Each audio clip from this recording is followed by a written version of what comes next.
Viyana'dan hepinize merhabalar dostlar. Bu sefer yolumuz Viyana'ya düştü. En son 2017'de sizlerle gezmiştik. YouTube'a ilk girdiğim zamanlardı. Belki izleyenleriniz vardır. Bu sefer de Buket, Aras ve ben beraber geldik. Viyana'yı gezeceğiz. 3 gün boyunca sizlerle. Soğuk. Biz Ocak ayında geldik. Soğuk. Şimdi ilk gün tabii biraz yol yorgunluğu. Figelmüller'e gidiyoruz. Şinitzel yemeye. Yarın da müzeler, sokaklar, tatlılar. Keyifli bir 3 gün bizleri bekliyor. Hazırsanız Viyana gezisi başlasın. Hadi gelin. Hazır mıyız Aras? Hazırmışız. Buyurun. Gel.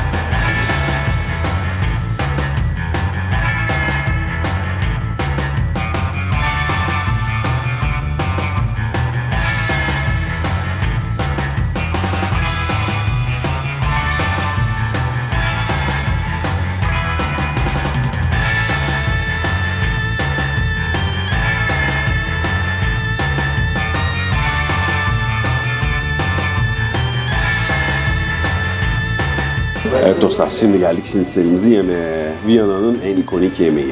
19. yüzyılda saraydan çıkıyor, halka iniyor. Bizim gibi insanlar da gelip yiyor. Şimdi burada Wiener Schnitzel denen bir şinitsel var. İsmi korunuyor. Eğer siz Viyana şinitseli yiyecekseniz mutlaka danadan yapılıyor. Bu üzerindeki pane çıtır çıtır, etle birleşmez. Arada hava katmanları olur. Eti sarmaz yani. Ve Wiener Schnitzel, Viyana şinitseli de danadan yapılır. Biz Figelmüller'e geldik. Burada dana şinitsel yok. Bunlar da diyor ki bizim şinitselimiz domuzdan yapılıyor ya da tavuktan var. Tercih sizin, söyleyebilirsiniz. Ama gerçek Viyana şinitseli danadan yapılır. Bunu unutmayalım. Şimdi yemeğimizi yiyelim. Ondan sonra hava karardı zaten. Dediğim gibi soğuk bir gün çünkü. Bu soğuklarda kendimizi bir yerlere atıyoruz. Ondan sonra da yavaş yavaş Viyana'yı gezeceğiz. Aras'a sorayım. Aras'cığım şinitselin nasıl? Güzel mi? Beğendik. Karnımızı doyuruyoruz. Hadi afiyet olsun. Everything is good? Yeah, thank you.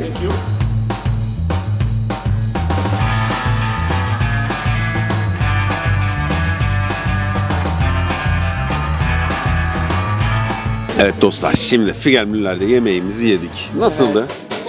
Fikrini alayım. Gerçeği Bir mi gezgin ol. söylüyorsun? Sen Evet. o tatlımız da geldi. Teşekkürler. Ne düşünüyorsun hızlıca Figelmüller hakkında? Yani benim bir şey düşünmem, bir şey değiştirmiyor. Herkes gelecek bir kere Figelmüller diyecek. Ben ikinciye geldim. Şinitsel güzel, kötü değil. Ama ambiyans böyle zorlama yani. Belli çok turistik olmuş. Bayağı. Çok turistliğe dönmüş. Çok turistik. Hani hiç gelmediyseniz bir kere gelin. Yani şinitsel kötü değil ama içerisi soğuk, böyle dar. İyice turistik olmuş. Evet, ben rahat edemedim. Neyse gelince deniyorsunuz. Doğrusu bu, doğru kelime bu yani. Sonra efendim oradan çıktık yemeğimizi yedikten üşüdük sonra. dışarıda. Çok üşüdük. Ve hemen kendimizi bir kafeye attık. Biraz da tatlısını yiyor. Aras tatlıyı götürüyor. Kafe Haveka diye bir yere geldik dostlar. Ortam, ambiyans şahane. Evet, burası çok eski bir kafeymiş. 1930'larda kurulmuş galiba. Ondan sonra böyle burada güzel bir kültür var yani hala devam ediyor. Yaşlı amcalar, teyzeler falan var. Gazete okuyorlar. Böyle akşam oturup sıcak bir şeyler içelim diyeceğiniz bir yer olsa değerlendirebilirsiniz diyoruz. Aynen. Biz kahvelerimize geri dönelim. Yarın kahveyi de anlatırız. İlk İçecekleri gün de böyle anlatırız. biraz Yol yeni yorgunu. açılıyoruz. Yol yorgunuyuz be. Yol yorgunuyuz. Yorulduk. be. Anladınız Yorulduk mı? ya. Yani yapacak bir şey yok. Bugün böyle.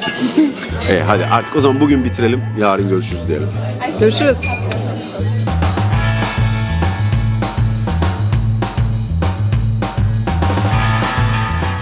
Evet dostlar, Viyana'da ikinci güne uyandık. Bugün de sizlerle Doğa Tarih Müzesi'ni gezeceğiz, Sanat Tarihi Müzesi'ni gezeceğiz. Vakit yettiğince Hofburg Sarayı'nın Efes bölümüne bakmayı düşünüyorum.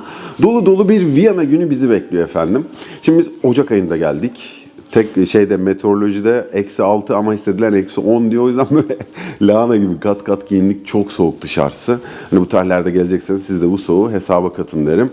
Keyifli, dolu dolu bir Viyana günü bizleri bekliyor. Biz hazırız. Sizin de çaylar, kahveler hazırsa hadi gelin gezmeye başlayalım hep beraber. Buyurunuz.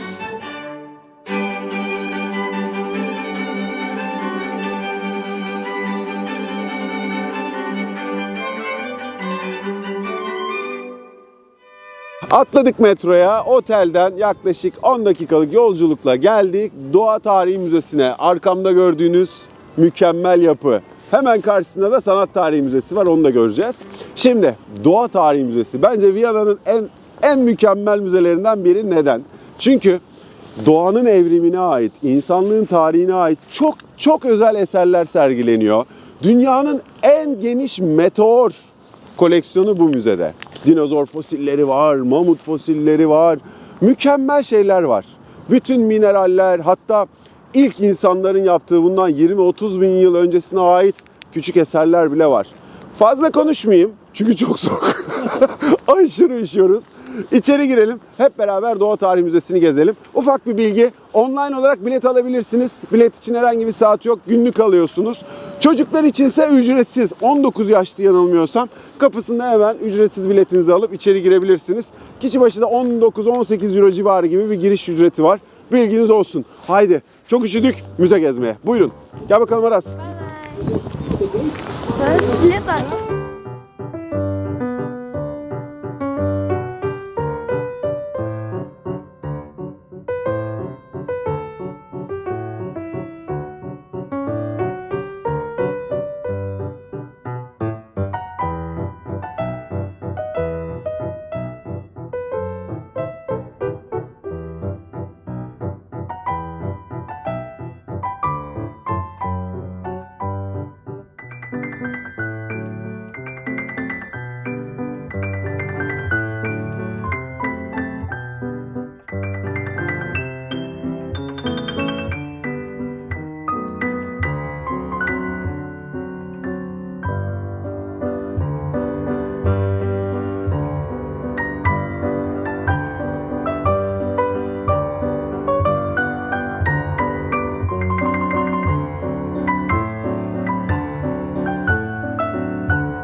Doğa Tarihi Müzesi'ni gezdik, çıktık. Şimdi arkamda şurada gördüğünüz Sanat Tarihi Müzesi'ni gezeceğiz. Bu müzede Habsburg Hanedanlığı'nın topladığı en mükemmel sanat eserlerinin sergilendiği müze. İçeride Rembrandt'lar, Bruegel'ler ki en iyi koleksiyonlardan biri burada. Hepsi var. Oraya gezeceğiz, hep beraber göreceğiz. Fakat ondan önce sizle biraz Maria Teresa'yı konuşmak istiyorum. Bu iki bina, Sanat Tarihi Müzesi, Doğa Tarihi Müzesi, Sanat Tarihi Müzesi. Tam ortası da Maria Teresa Meydanı diye geçiyor. Ortada da heykeli var. Bu kadın çok farklı bir kişilik Viyana için. Reformcu, çok büyük yenilikler getiriyor ve 40 yıl boyunca bu hanedanlığı, Habsburg Hanedanlığı'nı yöneten bir kadın, güçlü bir kadın. Öyle ki Kutsal Roma İmparatorluğu'nda yönetiyor. Ama bir kadına Kutsal Roma İmparatoru sıfatı verilmediği için o sıfat kocasına veriliyor ama aslında kendisi yönetiyor. Maria Teresa Avrupa'nın kayınvalidesi dostlar. Çok ilginç bir mottoları var, ondan da bahsetmek istiyorum. Diyorlar ki bırakın dünya savaşsın. Avusturya sen evlenmene bak. Yayılmana bak evlenerek. 16 tane çocuğu oluyor ve 16 çocuğunu da Avrupa hanedanlarıyla evlendirerek Avrupa'nın kayınvalidesi oluyor efendim. Maria Teresa. Bu mottoyla da topraklarını genişletiyor. Burası da onun meydanı. Şimdi gidelim sanat tarihini gezelim. Maria Teresa meydanını görelim. Öylelikle bugünkü Viyana gezimiz devam etsin. Çünkü çok soğuk. Dostlar çok soğuk. Yani eldivenden elimi çıkarıyorum. Eldivenin içi buz gibi oluyor. Güzel bir Viyana günü. Hadi gelin.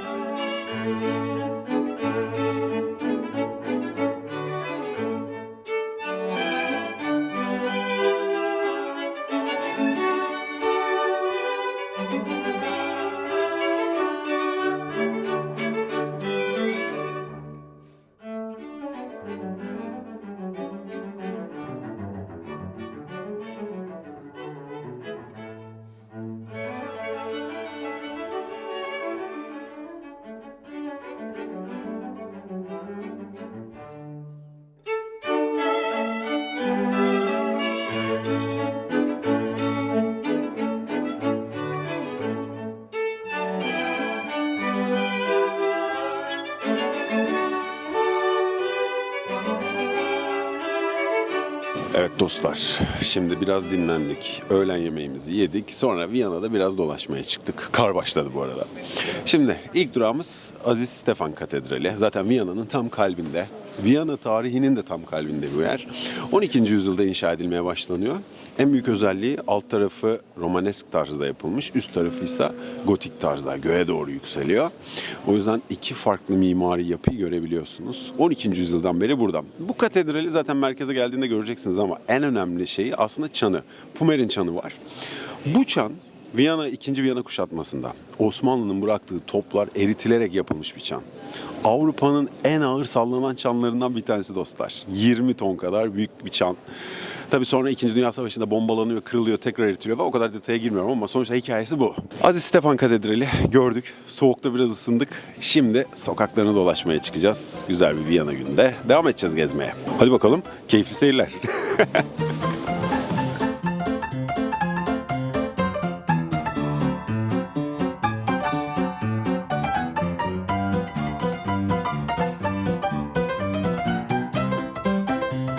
Evet dostlar, şimdi Greben Caddesi'nde yürüyoruz. Viyana'nın alışveriş caddelerinden bir tanesi. Çıktık, dolaşıyoruz. Karşımda Veba Sütunu'nu gördüm. Veba Sütunu hemen katedralden çıkınca 1670'lerde Viyana'yı çok büyük bir veba salgını kasıp kavuruyor. Birçok insan hayatını kaybediyor. O zaman Habsburg İmparatoru 1. Leopold diyor ki, Tanrım diyor, bu diyor biterse eğer bu veba salgını senin için bir anıt dikeceğim. O zamanlar insanlar bu veba salgınını Tanrı'nın bir sınavı olarak görüyorlar insanlığa gönderdiği. Hem o zor günleri hatırlıyor insanlar neler yaşadığını hem de işte böyle şehirler için bir değer oluyor. Greben Caddesi'nde göreceksiniz mutlaka yürürken.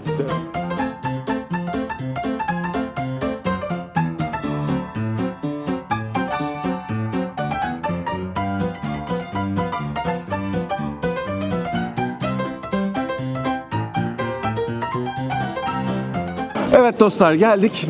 Belveder diyecektim, uyduruyorum. Demel'de bir tatlı molası verdik. Kaiserschmarrn yedik. Bir de Kaiserschmarrn. Strudel yedik. Apple strudel.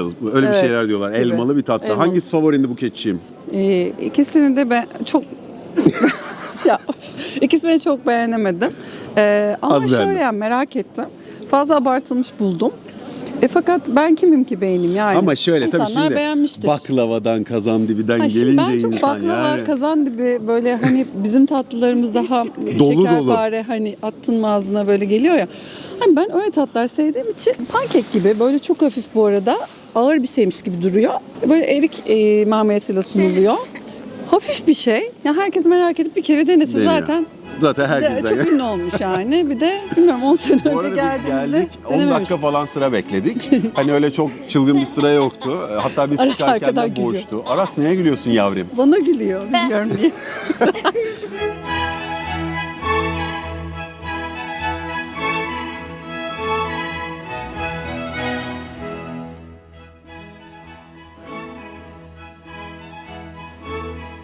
Hofburg Sarayı. Habsburg Hanedanlığı'na 600 yıl boyunca ev sahipliği yapmış bir saray. Abiler 600 yıl buradan yönetmişler. Sisi'nin evi burası. İçerisinde Efes Müzesi var, Binicilik Müzesi var. Büyük bir saray. İlginçtir. Habsburg Hanedanlığı yıkıldıktan sonra da bu coğrafyanın yönetim merkezi olarak kullanılmış. Hatta hala Avusturya Cumhurbaşkanlığı ofisi bu sarayın içerisinde. Yani bu saray yapıldığından beri her zaman bu toprakların yönetim merkezi olmuş. 2017'de geldiğimizde Sisi'nin yerini gezmiştik ama bu sefer gezmeyeceğiz. Sadece size sarayı göstereceğim.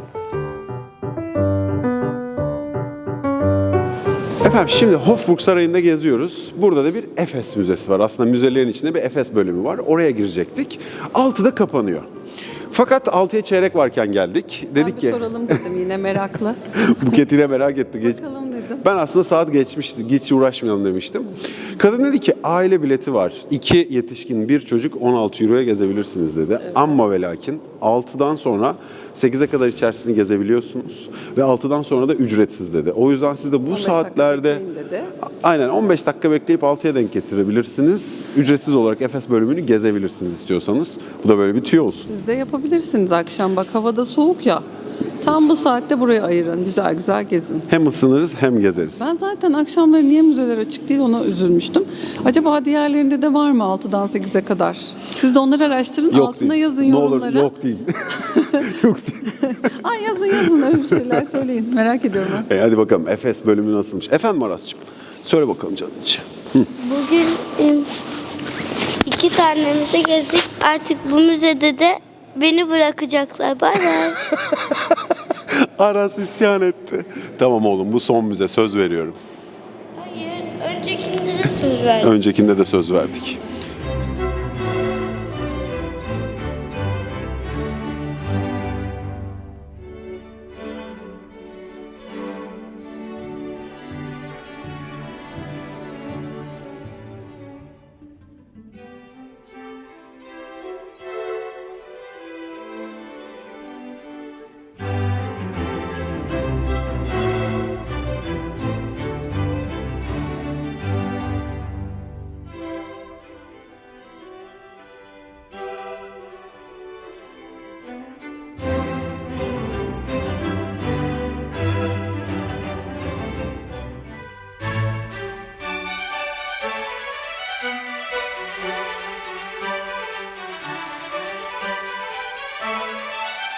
Şimdi sıra geldi belediye binasına, Rathaus. Bugün, daha doğrusu dün akşam burada mükemmel bir buz pateni pisti kurulmuş dostlar. Biz de onu görmeye geldik. Efendim oğlum? Şimdi şurada buz pateni kiralama yeri var gibi görünüyor. Evet. Ben buz pateni kiralayıp belki biz de Belki biz de yaparız. Hadi bakalım. Bay bay.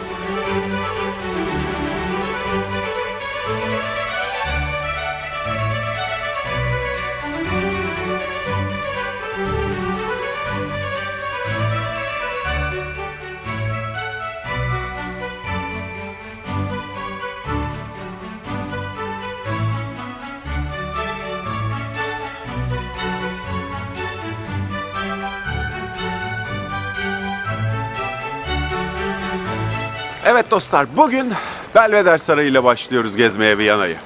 Belvedere Sarayı, yukarı Belvedere, aşağı Belvedere ve mükemmel barok bahçeler. Bu bahçeler bile sarayın bir parçası. Merak edenler araştırsın ama ders kitabı niteliğinde bir saray burası. Efendim bu saray bir kral için yapılmıyor, bir imparator için yapılmıyor. Bu saray Osmanlı'yı Orta Avrupa'dan püskürten Savoy Prensi Eugen için yapılıyor. Üstün askeri dehası için yapılıyor. Zamanında Fransızlar onu kabul etmiyorlar. O da geliyor Avusturyalıların yanına ve Osmanlı'nın 2. Viyana kuşatmasındaki ilerlemesi durduruluyor.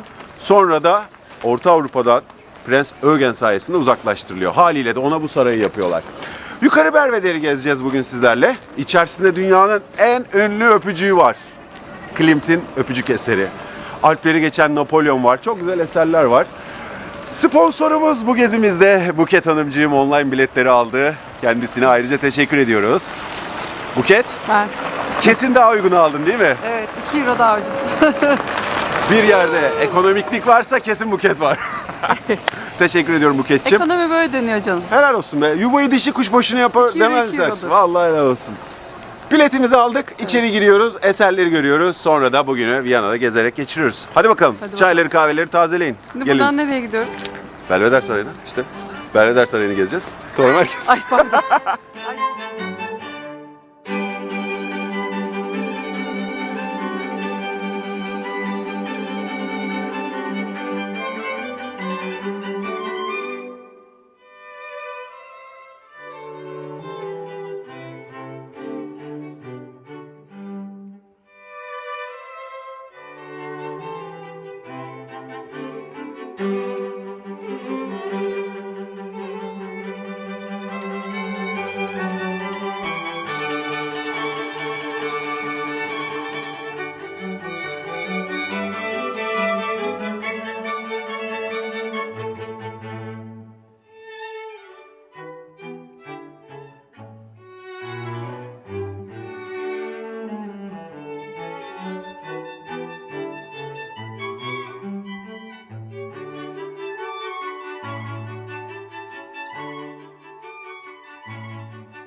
Evet diyeyim? Buket, nasıldı müze?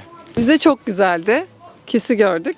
Gustav Klimt'in Upper Belvedere'i gezdik. O bölümü ayrıca satın alıyorsunuz. Aşağı Belvedere'de ayrıca satın alabiliyorsunuz. Giriş ücretleri de farklı. Biz online'dan aldık Mert'in dediği gibi. Küçük şeye göre, Doğa Tarih Müzesi ile Sanat Tarih Müzesi'ne göre daha ufak bir yer. Klimt'in eserlerini özellikle görün. Zaten en çok rağbet gören yer orası.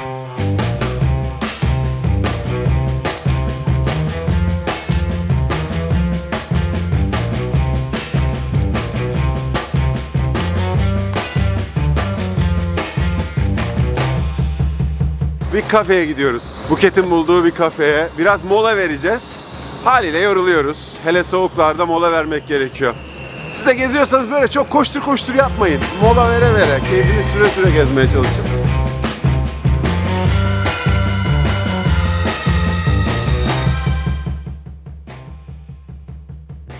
Mola verdiğimiz yer burası bakın. Wall Pension diye bir yer. Biraz daha Nachtmark'a yakın. Çok güzel bir yer. Pastaları özellikle efsane güzeldi. Tavsiye ederim.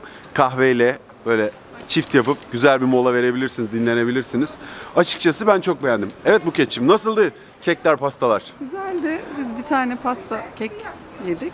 Bütün kekler aynı ücrette. Bir jeton alıyorsunuz, Öyle. onunla istediğiniz pastayı alabiliyorsunuz. Evet, orada ben böyle çikolatalısını yedim, güzeldi. Böyle diğer kafeler gibi hani şey değil, daha keyifli. daha Merkezdekiler yani. biraz daha turistik olduğu için Turistik, çok kalabalık. Lokal bir yer. Burası lokal. Buket'ciğim güzel yer bulmuşsun, tebrik ederim.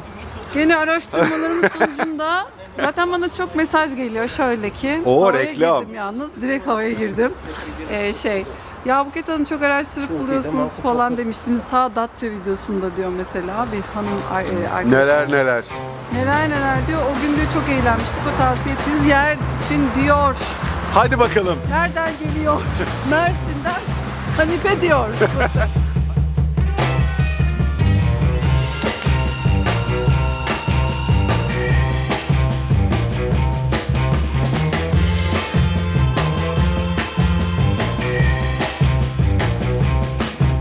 Dostlar, bazı şehirler vardır ki çok ünlü kişilerle anılırlar. Mesela Prag dediğim zaman aklınıza Kafka gelir. Barcelona dediğim zaman Gaudi. Viyana dediğimiz zaman da hepimizin aklına tabii ki Mozart geliyor. Viyana, Mozart için altın çağlarını yaşadığı bir yerdir. Kiliseden, saraydan aforoz edilince Viyana'ya gelir. Aslında Viyana doğumludur. Kutsal Roma İmparatorluğu içinde Salzburg'da doğmuştur. Burada en ünlü eserlerini besteler. Figaro'nun düğününü hep burada besteler, burada izleyiciyle buluşur. Hatta Mozart Viyana'dayken burada Türk rüzgarları esiyor. Onun üstüne Rondarla Turca'yı, yani Türk marşını besteler Türklere ithafen. Yer gök Mozart Viyana'da. Çikolatasından kafesine, sokağından büfesine her yerde Mozart ismini görebilirsiniz. Şimdi onun anıtına geldik. İçeride bir de Mozart evi var. 2017'de sizle gezdiğimizde söylemiştim. Hani içeride orijinal bir eseri yok. Viyana'daki diğer evlerinden geriye kalan sadece bir tanesi o. Anısını yaşatıyorlar. O yüzden oraya gezmeyeceğiz ama parkın içindeki Mozart anıtına geldik. Onun önünde de Mozart'ı yad edelim istedim. Sizlerle biraz Mozart'ı konuşayım istedim. Kendisi Viyana'nın en ünlü kişiliği efendim.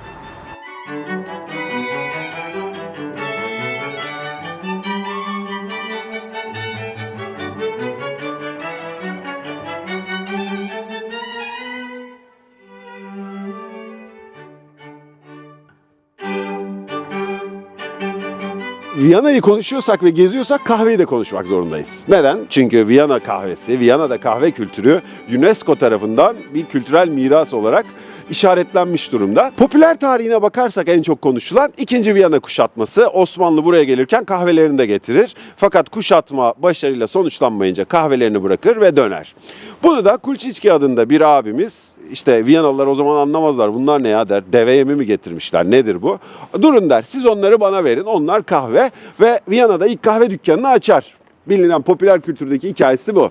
Fakat gelmeden biraz araştırdığımda şunu gördüm. Resmi kaynaklarda aslında ilk Viyana'daki kahve dükkanının 1685'te, yani 83'te değil 85'te bir Ermeni tüccar tarafından açıldığı yazıyor. O yüzden bunu merak edenler araştırabilirler ama farklı iki hikaye var, iki bilgi var.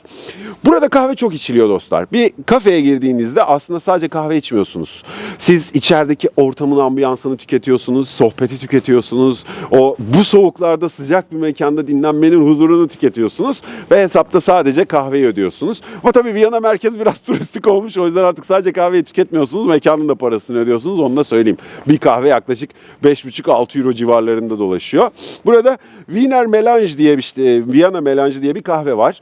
Espresso, üzerine çok az süt köpüğü konuyor. Yani cortado gibi düşünebilirsiniz. Einspanner var. O da espresso üzerine krem şanti koyuyorlar. Viyana'da kahve içiliyor. Yapacak bir şey yok. Adamların kültürü.